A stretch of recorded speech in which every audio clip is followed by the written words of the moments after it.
So hello, this is Roger Bisbee from Skill Builder, and we're back with another one of our Zoom interviews. During lockdown, we've carried out quite a number of interviews with leading industry experts, let's put it that way. And we've got another one today is Damian Wallis from Safeguard Europe. I hope you don't mind me describing you as a leading industry expert, Damian, but I've been on your training course and rather flattered.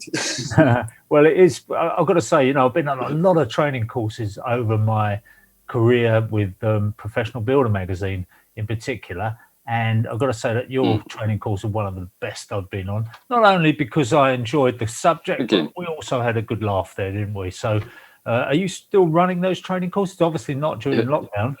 We're running them online at the moment. Unfortunately, regulations do kind of preclude, sort of contact and that. So we are trying to sort of proceed with them on an online format.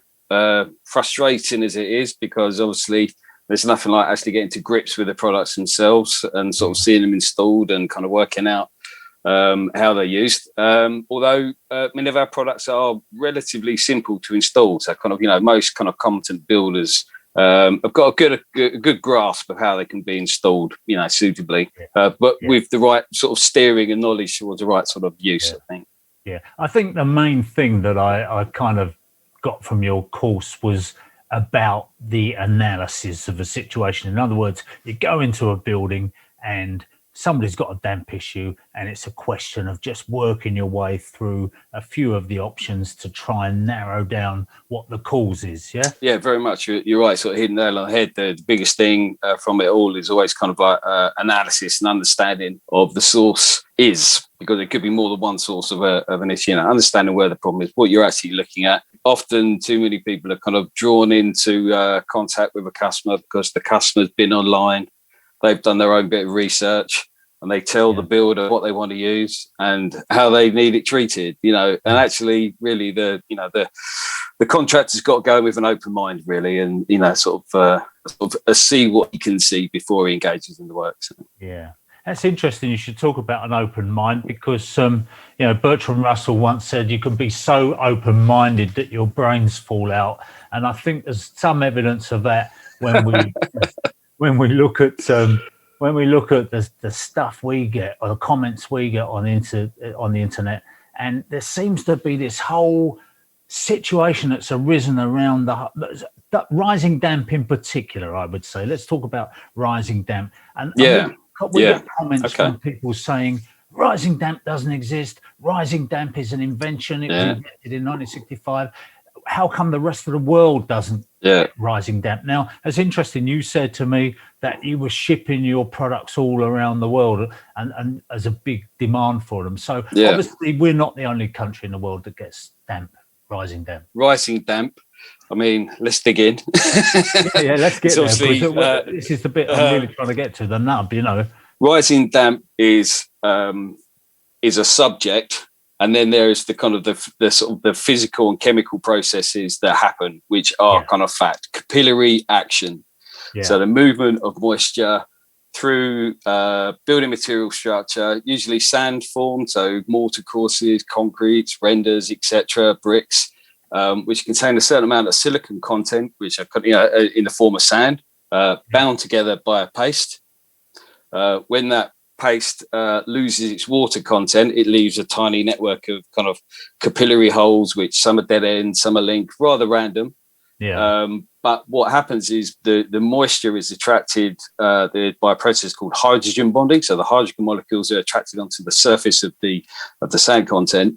And they cause a kind of a capillary attraction, much like a surface tension process, There's a whole scientific angle there involving something called Durin's law, which I'll avoid. I'll look it up. Durin's law, Jurins. Yeah. Right, that's good. Which works nicely in lab kind of capillary tubes and all that kind of thing. But in masonry, it's a different kind of structure. But effectively, moisture is drawn up by attraction onto those kind of silica faces of the sand grains. And so you do get a movement of moisture through the wall. So that deals with dampness. And second to that, of course, is that often that water will bring up mineral salts with it from the ground. Yeah. And that's usually in the sort of the three forms of kind of sulfates. chlorides and nitrates. Generally speaking, the sulfates are the ones which will kind of, as they move through the wall, they reach a point of evaporation where they kind of, the moisture evaporates onto the surface and it leaves behind the salt crystals on the surface. And that's what usually causes disruption into paint and plaster, etc. What is also a little bit tricky as well is that with the chloride and nitrate salts, is that they can often be brought through into the mortar and through the mortar into the render and the plaster, which we can obviously remove as required, but they can also stay resident within the wall itself. So obviously that is something that we need to consider when we kind of looking at treatment of damp, and that's where the importance of replastering comes in. So the physical process of rising damp, it certainly exists. I think what's tricky, obviously, is that that is all based on the fact that a wall is built in direct contact with the ground without a damp-proof course. And obviously, most buildings have damp-proof courses of a certain period. So, I think that's where there can be a bit of misunderstanding, and that's where we get into the subject of bridging. So high ground levels, rubble infill and cavity walls and such. So the actual process of rising damp exists, but I think the industry itself has got a bad reputation because of misdiagnosis, bad surveys, and probably people out there to make a quick buck as well. So I think this idea that it's only the British that have rising damp and that they don't put damp-proof courses in buildings abroad. I think those people that think that have never been abroad. That's all I can say.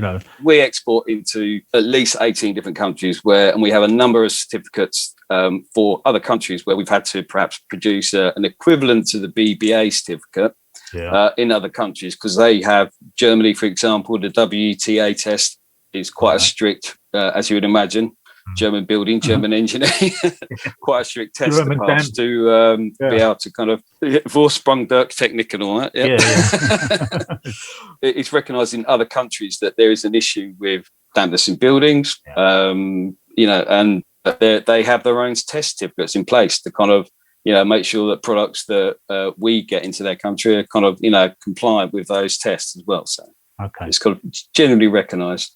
So if we accept for the sake of this argument, if it is an argument, if we accept for the sake of this argument that there is such a thing as rising damp, the next thing that people are going to throw at us is you don't need to do anything about it. All you need to do is hack off all your plaster, get rid of all your plastic paints, and open the windows and ventilate the place.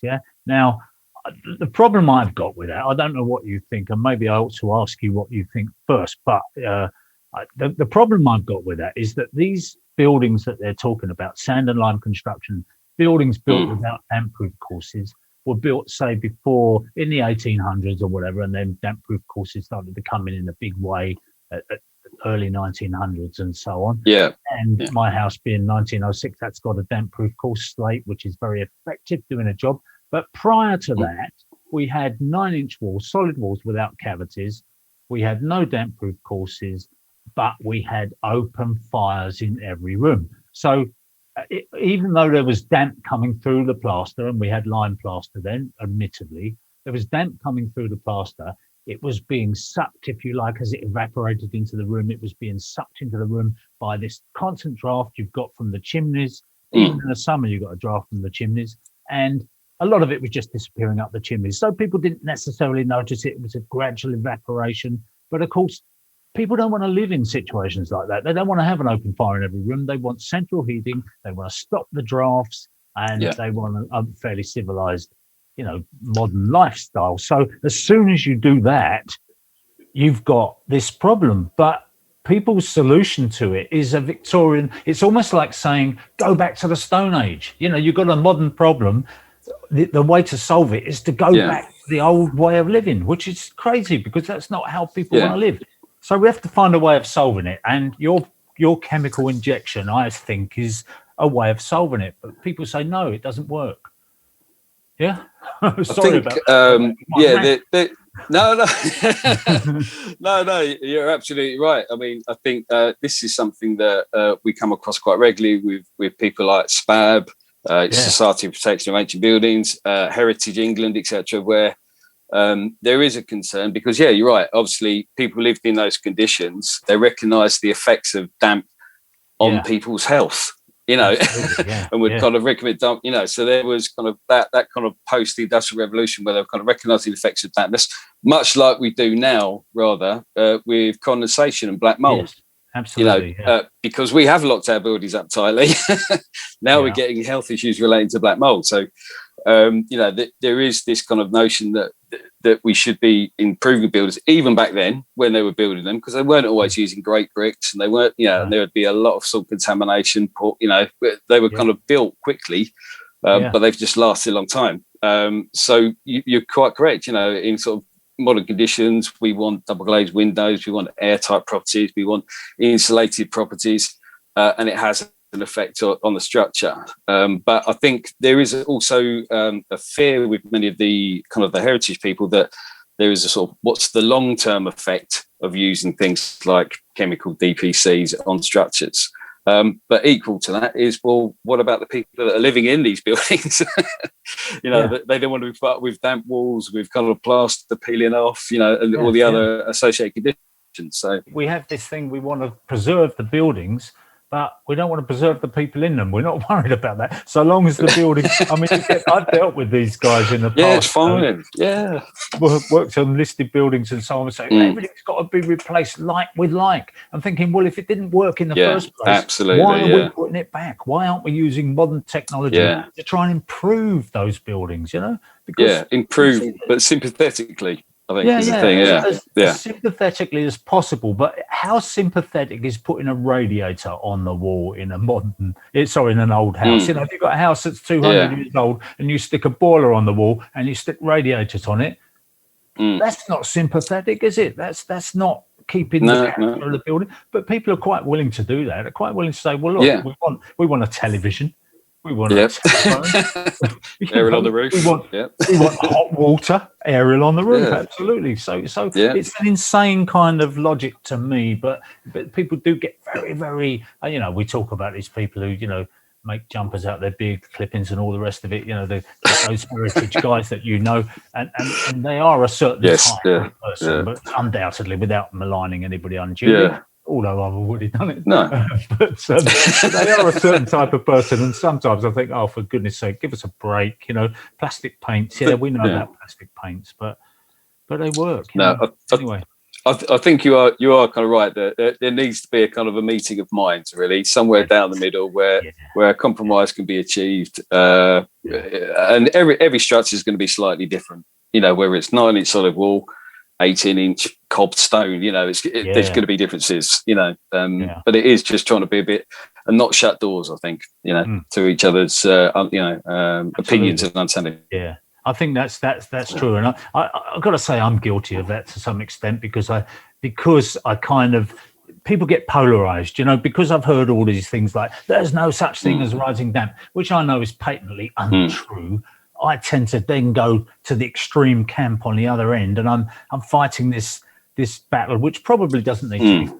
But most sensible people are somewhere in the middle, and I need to move more into that bigger ground. So what can we do if we find that we've got damp coming up through the ground? As you say, it's drawing salts up from the ground. What is your solution? I think the first thing anyone should be doing really is going to somebody can give them a proper survey, by which I mean someone with kind of the necessary qualifications. And if you intend for them to carry out any work, then make sure they're in a position to offer you any kind of guarantees on the work. I think that's always a good idea. Having said that, I mean, some damp issues can be solved relatively quickly. A good surveyor, whether they're an independent surveyor or a surveyor for a reputable damp company, shall we say, for want of a better word, a damp company, they would be able to kind of tell you the good cut. And they are out there. And they proudly wave their flag where they'll say, went to a site visit today, did a survey, customer suspected rising damp, was told so by, Dave down the pub. Yeah. They come down. They said, actually, what we determined was condensation and a reaction with some salts or something. Minimal work required. In fact, all we recommended was to kind of promote better ventilation, and the job was very low cost, as opposed to the unscrupulous ones which might come along and tell you've got rising damp because they've waved one of these type of things around the room, the moisture meter, and they just jabbed it in the wall randomly. Hold that up for us so we can see it. That looks like this particular one. This is a Protometer Survey Master. So this is quite handy, but beware the charlatans that rub it, just throw it and jab it in the wall randomly. You do need to use these kind of in a considered way, and they'll take moisture meter readings off the surface of the wall. They use a pad at the subsurface, so you can get an understanding of the moisture level underneath the surface of the wall. And to a further extent, they also have some probes which attach into the wall. So this will attach to the meter. Use them carefully, and these will be sort of inserted into drilled holes into the wall, so we can take a reading of the actual moisture that's in the masonry itself, as opposed to on the surface. So if you've got a higher moisture reading on the surface, you might say that suggests condensation. If you get a higher moisture reading in the middle of the wall, you go, that's going to be a rising damp issue, or even a penetrating damp issue. Quite possibly. So I mean, these things are great, but all too often I've seen them, we just randomly jab them into a wall and kind of take them, scratch a tin and suck through your teeth, go, we'll have to rip all this plaster off, inject, and it's going to cost you $5,000. And I think that's where the downside of the industry, that's where the kind of the charlatans are out there kind of making money out of people where work is needed. But the good contractors will, as you said at the beginning, what do we do when we've got done this? Establish what's happening with a good survey. And the good contractors will carry out the survey and tell you don't need work if you don't need work. Or engage the services of an independent surveyor, and they will be able to kind of give you a good understanding of what the situation should be. So you're not wasting your money, getting your chimney repointed if it's nothing to do with that, getting your whole house repointed because you've got a bit of damp, which is actually condensation, so understanding the issues. I think that's the big thing. I was going to have some kind of structure to this conversation, but every time you mention something, it triggers something else in me.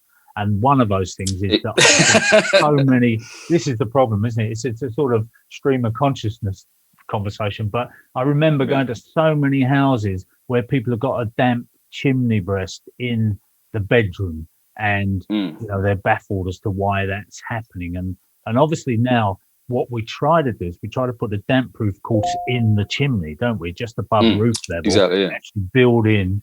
And back in the old days it was a lead one that they built in, but now obviously modern materials. But you build in a damp proof course in the chimney, which in some ways that's a slightly worrying thing, because I've been up to many chimneys where you can rock them, you can hit them and just make them rock. And obviously if you've got a damp proof course around there, that's a natural break point for the chimney, if you like. That's a slip plane, isn't it? Yeah, exactly. So it kind of going, I don't know about this really, but I have had success with just going up to chimneys and putting storm dry on them, just painting them with one coat of storm dry all the way round. And it solved the problem almost within days. But other times I would do that and it hasn't solved the problem. Then I start thinking it's about the soot inside the chimney drawing moisture. The chimney. Absolutely. So if you're not going to use a chimney, definitely get it swept. Definitely before you close it up and do away with the fireplace,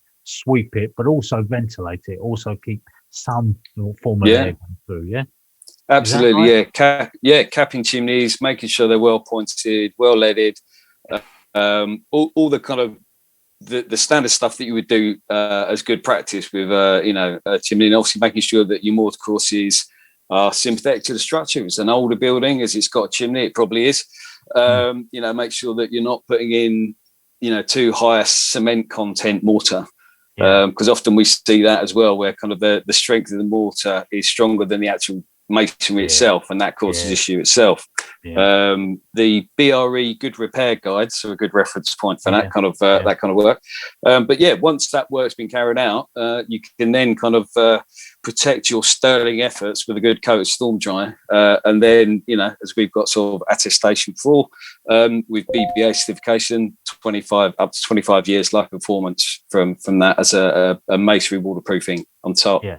But you are right as well. Would you inject the mortar course with and putting any dry rods or not? Would that help? Maybe not necessarily dry rods. I think the dry zone might be a better option. So I think it gives you scope for kind of, once you've drilled and injected, it gives you scope to kind of inject mortar back in if you were to do so to provide some stability.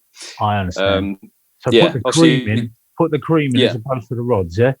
Yeah, I think that might be better. Hope that kind of leaches out around the mortar course, yeah? Yeah, I mean, that will spread through that same kind of capillary route due to the silane content in it. That will spread it through the mortar course, just it would on a ground level. But yeah, then really, the other thing you mentioned as well, of course, was the salts. And I mentioned before about hygroscopic salts. Chimney breasts and the alcoves around them, and obviously stacks as well. And that's because of the burning of natural fossil fuels, etc. Lots of nitrates and chlorides, and so we often find that there is an issue with hygroscopic salt in those issues. So by hygroscopic, it means it attracts moisture from the air, essentially. So and this is why we say to people as well, be careful when you are doing any pointing or kind of re-rendering, that you use a good sharp washed sand to take the salts out of it.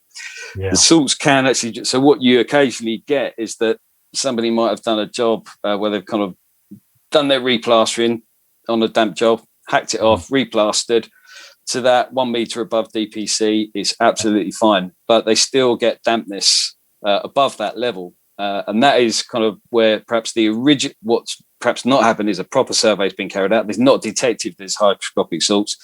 And so the opportunity for moisture in the air to be attracted to the wall by these hygroscopic salts still occurs. So you still get dampness appearing, even though you've carried out your damp work. So just careful in areas sort of like either side of chimney fireplaces and the chimney breast itself. You are likely to get hygroscopic action there, in which case it may be better to go to full height, up to the ceiling if you're going to replaster.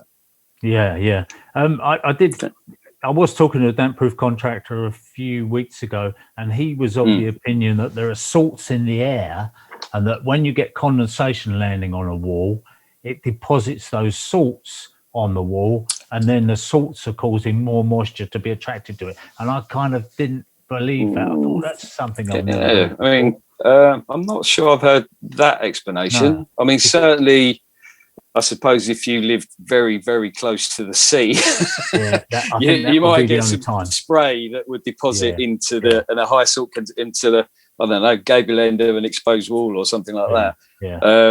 But I think more often than not. Sorry, go on. So I say more often than not, it's the salt content within the actual building structure itself. That's the issues, and that's what attracts moisture content from the very high humidity, and often you'll get. This is where, again, the survey is quite important, because often what we find is people report that it gets damp when it's raining. So there is a certain amount of humidity in the air, of course. So they associate it with, is it a leak? Is it something to do with the roof? When actually it's high humidity in the air itself that is reacting. So get yourself a little humidity detector, this kind of thing. Are they cheap? How much are they? Well, this one's very cheap, so I nicked it from work, this one. But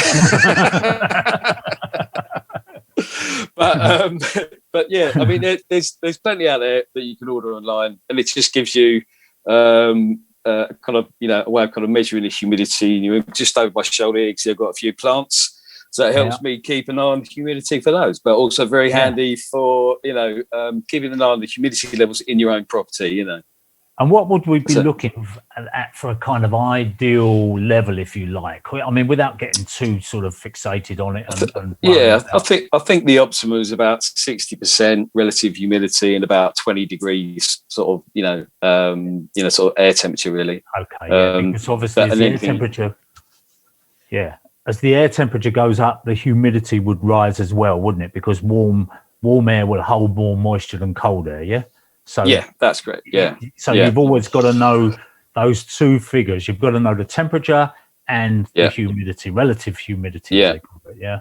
Yeah. Okay. Well, that's useful for a lot of people, because if they've got what they're not sure whether it's a condensation problem. And I'll tell you, we're getting this all the time now. Obviously, every so often I forward one to you to have a look at, but we're getting these on our skill builder almost on a daily basis. People sending us videos and photographs of their damp problems. And a lot of the time I'm looking straight away, I'm seeing PVC windows, double glazing, the whole thing's sealed up, and black mold in the corner. Immediately I'm saying to them, I think it's condensation, but there's almost like they don't want to believe that, because that means they've got to do something like open the windows and lose their heat. I think very much condensation. By the way, we do have some excellent webinars available that we've been doing sort of week to week on a Tuesday. One of them is condensation, where one of my colleagues from the lab goes into a great amount of detail on the condensation, if you are interested. Really? Tuesday lunchtimes they usually are. But absolutely. I think the subject of condensation over the years, when I was back in the sales office, if I phoned one of my contractors up and said, "Oh, it's a condensation job," nah, not interested. These days, they are all over it, because there's much more a range of products available. Not only kind of things like biocidal treatments, sort of mold eliminators, biocidal paints, anti-condensation paints that we supply with tiny little glass visit just to create a warmer surface temperature. There is internal wall insulation panels which can be used in solid wall structure, for example our storm dry EP board, or ultra therm insulation panels, where you can run a sort of a plaster skim over the top of it, backing coat and then plaster skim over the top of it, and it just, in situations where you can't put cavity wall insulation on, external wall insulation might be a bit clunky or unwelcome, or just sort of unfeasible. There is these internal options, as well as, of course, things like a whole plethora of kind of humidistat fans, extractor fans, positive input ventilation systems, whole house systems which move airflow and create air exchange around a property. So there's a heaps of stuff now that contractors can kind of turn to kind of solve problems. And also earn a bit of money in the process as well. But more importantly, the customer gets it sold, Well, it's interesting, because obviously what you're talking about with the interior, well, it doesn't matter which way you go, external or interior insulation, but whatever you're going to do there, you're obviously warming up the surface of the wall slightly, and that's great, but you've still got that moisture in the house floating around. So it's looking for its next best opportunity, isn't it? That may be in the back of the wardrobe, that may be somewhere else. So people, they kind of chasing the condensation, the moisture around the house a little bit. So what I say to people is, first of all, think about getting rid of the moisture. And of course, what I would say is that for a lot of people who are struggling to heat their homes, and let's face it, a few weeks ago when it was really cold, nobody wanted to open a window. Nobody wanted to lose any heat. Absolutely. They're spending all their money heating their house. And if you go to some old lady who's living on a state pension and you say to her, well, what you've got to do is you've got to put an extractor fan in here, open a few windows, get rid of it. And she's going, you're joking, I'm freezing to death here. No. So I'm not going to do that. So you are kind of stuck, aren't you? And as I say, it's the poor that suffer, if you like. Rich people can afford to, just have the heating full on, have a bit of certainly, My kids certainly don't worry about the heating bills. They they leave the radiator on full blast, and if it's a bit hot, they open the window. So I'll go, But anyway, that's once they get their own. But no, you are right. I mean, condensation is quite an emotional subject for a lot of people, because and in fact there are.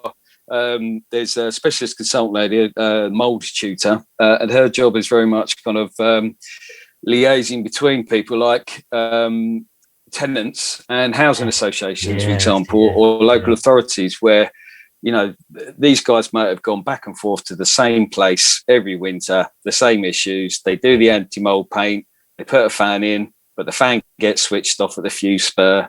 Absolutely. And they're just spending money every winter, and it's just ticking budget boxes. It's, you know, the work is being done, but never to satisfaction, never to completion. Of course, even if they did that, if that person moves out and another family moves in, for example, and they have a different lifestyle behavior, then the problem might not even happen. You know, it does change. It is really very much down to the inhabitants of the building as much as the building itself. And I think that's why it's so hard to nail a solution, a one-stop solution for condensation.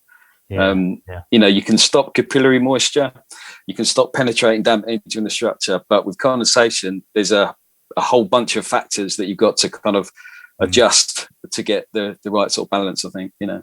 Yeah.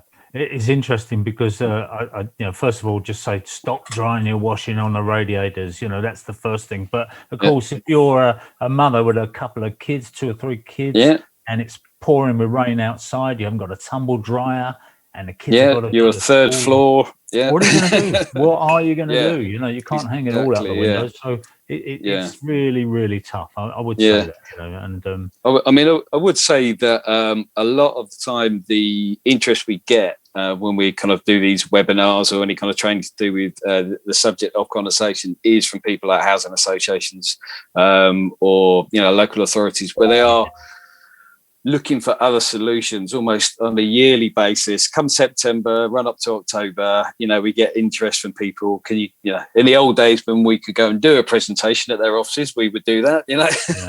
But now they sign up for our webinars, and you know, because they're looking for solutions, because obviously I think they understand that they are back and forth at the same place every winter, you know, another splash of anti-mold paint, and it's never quite nailed. It's interesting because there's obviously this war again. We got this polarization, if you like. We got the tenant on one end saying it's the landlord's fault. This is disgusting. I shouldn't have to live in this squalid, you know, this squalid flat. And the landlord's going, well, for goodness sake, you know, we've tried this, we've tried that, and you're switching the fans off, or you're drying your washing on the rads, or whatever it is. So, so that again, what we spoke about at the beginning, that meeting of minds, finding the middle ground and saying, exactly, you say this friend, or this person you know is an arbitrator, basically. They're I think her name's Tanya Eldridge. I think her name is mold tutor. Lovely lady. Who would have thought there was such a job? Well, she's found a niche in the market. It's great, really, isn't it? Mold tutor. Where there's a need. Absolutely. But but you are absolutely right. And I think, you know, there's legislation out there. Back in 2019, we had the Homes Fitness Habitation Act, where there was landlords are on notice to, you know, so obviously properties have to be of a certain condition before they can be lent out to, you know, we've got things like EPC ratings as well. You know, I mean, I rent a place out. I've had to go through this last summer to get the place ready to go out again. You know, so making sure that you have a energy performance certificate of a, you know, grade E before it can be rented out. So there are kind of legal obligations for landlords to be on notice to make sure that properties are up to standard. But equally, realistically, there are also issues with tenants absolutely. and how they live in that property. So you can have it up to standard, but if people are kind of, you know, I mean, I've heard horror stories of people rolling out tumble dryers into the hallway of a flat and taking the vent off so that it warms the flat up. Yeah. But then wondering why they've got black mold all over the walls. The windows are all steamed up, you know. So it very much is about... You get a lovely fug up when you take the vent off of the tumble dryer. It's not. It's like being in the tropics, isn't it? Isn't it? Yeah, Caribbean holiday in Peckham. I'm going to say I know you've seen loads and loads of damp, and everybody's damp story is more interesting to them than it is to the rest of the world. But I'm going to tell you mine, just for the risk of boring you even more. But, I went to a house in Slough, and they had an internal bathroom. These were new build places. They were 20 years old or whatever. And they had an internal bathroom with no windows, and they had a good extractor fan in there. And when I went in there, the whole bathroom was absolutely black. You know, the mold was just out, you know, off the scale. I've never seen anything like it. You know, you think the walls have been painted black. And I thought, well, this extractor fan's working, and I got a bit of loo paper and I held it over the extractor fan and it sucked it up, and I thought, this is good. And I said to them, you know, you always have this on? Yeah, we always have this on. You can't see in the room unless you put the light on, and that activates the fan. So I thought, well, they're doing everything right. And I said, do you leave it on afterwards, you know, when you come out? Yeah, we leave it running for a while. And it wasn't doing the job. And what I came up with in the end is that they needed to leave the bathroom door open because it was starved of air. There was no replacement air going in there. So the extractor fan was working really hard, but without some air coming into the room, nothing. Yeah, so I know the it was building just regs now stagnating in the space. Exactly. It was sucking on a vacuum. So I said to them, you know, the best thing to do, we could saw a little bit off the bottom of your bathroom door to get some air. But of course, then that presupposes that the rest of the house has got replacement air, that's not all sealed up totally. But it is this problem, isn't it? This balance that you need to have some air coming in when you pull the air out. You know, you've got to replace it. Yeah. I mean, I think the other thing, Mr. Will, was that they'll kind of, when the light comes on, the fan goes on. And some of these kind of cheaper fans will have a very short run-on time after the lights, you know, you turn the light off and it'll run. Adjust them. But but you know, it's just like, is it sufficient to the space? And like you say, you know, if it's very small, then it's like I say, it's sucking on a vacuum. There's nowhere for it to kind of go with, is it? So, but and also, if the room's cold, the moisture, the steam, if you like, condenses on the walls before the extractor fan can pull it away. And once it's on the walls, the extractor fan is never going to suck it off the walls and out the room. So it's a question of keeping a reasonable temperature in the room, unfortunately, and then sucking it all out, warm air and moisture. Yeah. And of course, what you've also got then is the issue of a lot of bathroom paints and kitchen paints are kind of heavily vinyl based. Because the idea is that they stop water splashing and absorbing into the plaster and the render behind. But obviously that then provides a film on the surface. So you get very much a kind of a beading aspect. Well, actually, really, if it did absorb a little bit in, it would evaporate much more kind of readily, I suppose, because it's not like a solid bead on the surface. Good point. So I think, it just acts as a sponge on the wall, if you like, and then it dries out, you know, a bit of, you know, like... what we call buffering for condensation. But but the problem is when it collects as a bead on the surface like that, that is effectively kind of pure distilled moisture vapor on the surface of the wall. And obviously that's where any biological growth, it's a playground for them. It's Eden, because any other moisture that we might get from a leaking tap or penetrating damp or rising damp it brings with it contaminants. But when it's kind of distilled vapor, literally a cloud, and then forms as a droplet like that, it's kind of pure until it comes in contact with any kind of like biological, like the mold spores, which then will kind of grow, and then that's where you get the development of the black mold. Yeah, ugly black mold, as I call it. Nobody likes that. Yeah. Now look, I must say we could go on forever. Sorry, you were going to say, go on. Oh no, I was going to say, I think that's the difference between condensation and mold. You know, because you don't get mold without condensation. Condensation, the process of steam evaporating, moisture vapor forming is one thing. It's the development of mold is usually the problem that people are more concerned with than anything else. But you don't get one without the other. Yeah.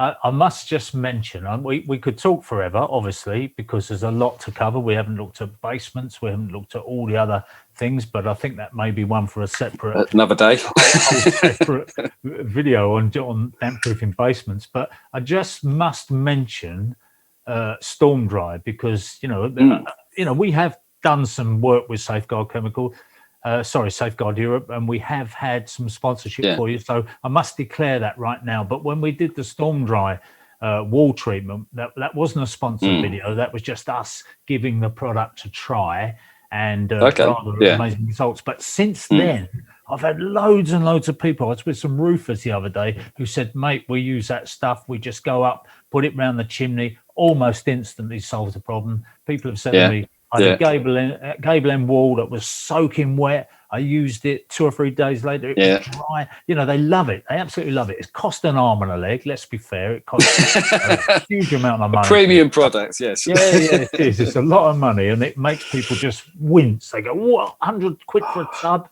But there are plenty of other expensive chemicals out there, I know. Well, I think if you bear in mind, if you go and put 25 quid for off the shelf product, for example, but you're redoing it every couple of years. Yeah. Versus you pay, I don't know, say you do pay 4 or 5 times as much, but you don't have to worry about it for the next 25 years. Yeah. I mean, honestly, I've done jobs and I've never been called back on them. It's solved the problem.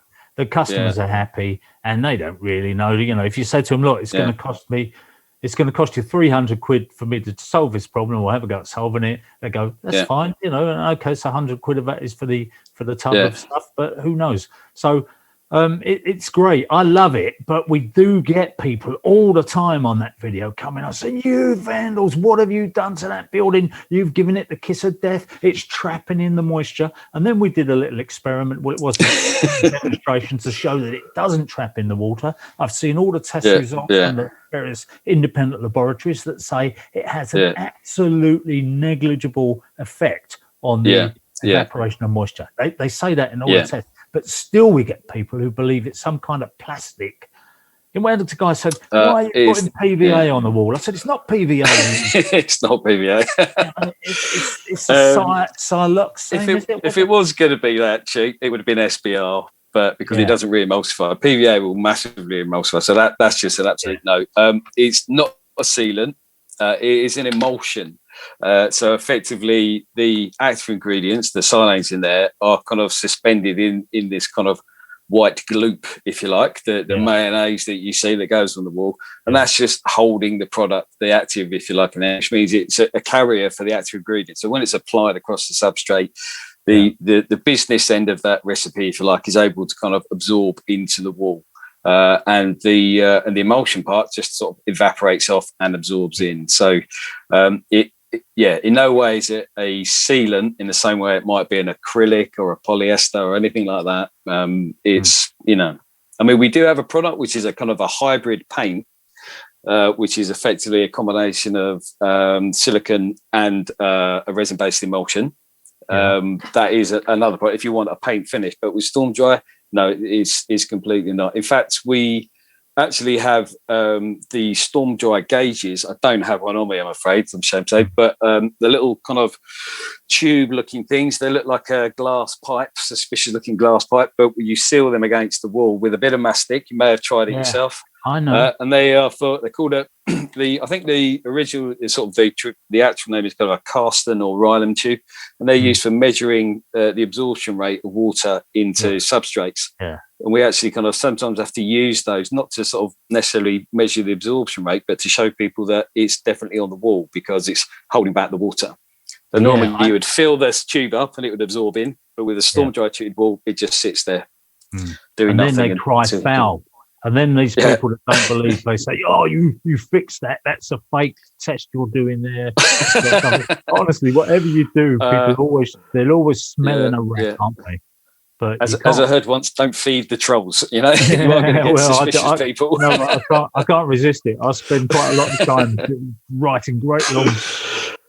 Just because I can't. I can't believe that people go on to YouTube. They watch one video that says rising damp's a myth. And then they believe that, and they go out into the world and they spread that like some event. And you think, also believe the world is flat, but it baffles me. But anyway, that's me. Sorry, go on. No, I was going to say there's plenty of evidence out there that the effects of capillary moisture, shall we say, if you want to call it something that's not rising damp, the R word, that capillary moisture, and this is right back to like the Romans with Vitruvius.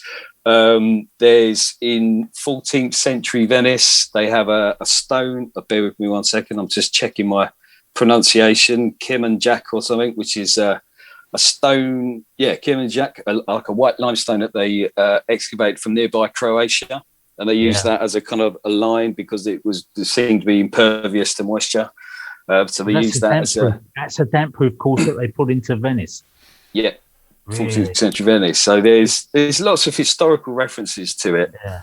We get people. Roger, you're going to need to wrap this up now because we're fine. We're in at 11. Okay. We're going to Hilty. All right, in a minute. Sorry. All right. Let's come back. I'm going to finish this. So yeah, we do get people who say, well, how come there's no rising damp in Venice? You know, if there was such a thing as rising damp in Venice, there is. I say, have you ever been to Venice? The whole place is full of rising damp. I'll just say one more thing, Damian, before you go, and we will come back if you'll come back and see us again, because absolutely, love it. Yeah. But just about sand and cement pointing on an old lime mortar building. I know people say, yeah, you never ever do it. I've seen a lot of it done. Sometimes it has a detrimental effect. Other times it doesn't. And what I say is, if you're going to do that, don't put too much cement in it, because like you said, you've still got, if you use a plasticizer, you've still got you've still got ways of the moisture escaping through that sand and cement. But the real problem is when you go 3-to-1 mix and you think, I've got to keep the moisture out. I'll put 3-to-1 mix in it really tight. Of course, that shrinks cracks and then it traps the moisture in. But in a normal course of events, a lot of the time, it's not cement per se. It's the strength of cement that's the problem. Yeah. Yeah.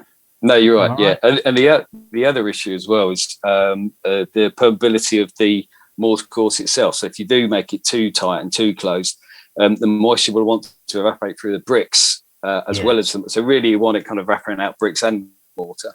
And when it's starting, obviously normally the mortar course would be more permeable, but if you start pushing it out towards the bricks, that's where you start to get spooling on the face appearing, because it's bringing with it salts as well. So I'm very conscious that we're wrapping up.